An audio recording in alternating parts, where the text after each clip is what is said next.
May drug addict tayo na presidente. Putang inang yan.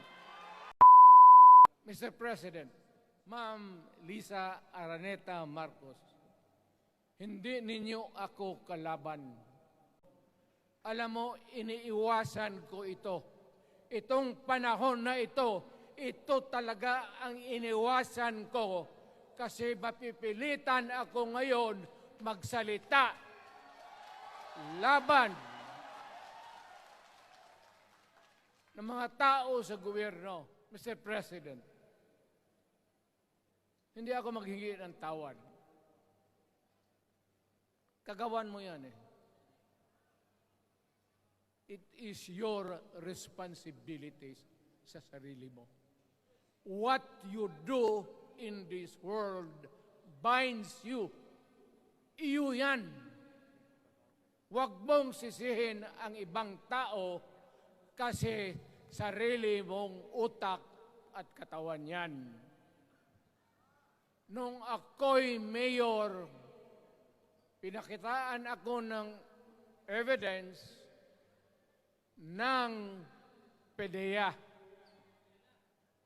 Doon sa listahan, nandoon yung pangalan mo.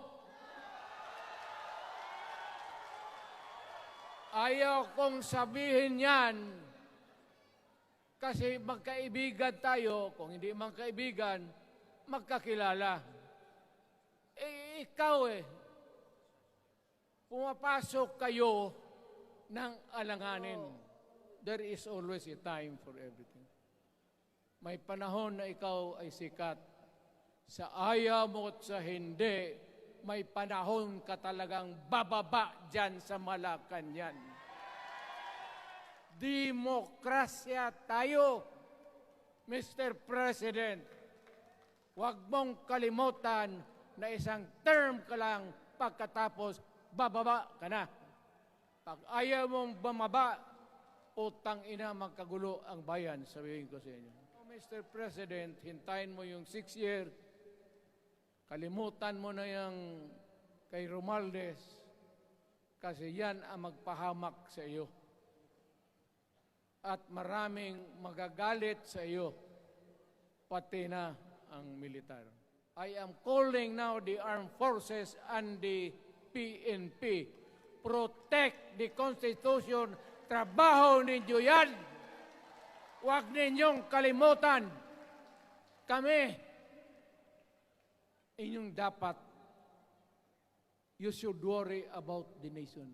The millions of Filipinos. Huwag kayong mag-isip lang ng isang pamilya. Putang ina. Ilagay ninyo sa utak ninyo yan. Bahala kayo. Balang araw, magsisihan. Kayong mga military, alam ninyo yan. Lalo na yung nasa Malacanang. Alam ninyo. The Armed Forces of the Philippines, alam ninyo. May drug addict tayo na presidente. Putang inang yan. Ayun ang bakit ako nagkaroon ng kaso ng ICC. Sabi nila, pinapagpatay ko raw yung mga drug user at drug addict. Mabutit na lang, wala na ako sa pwesto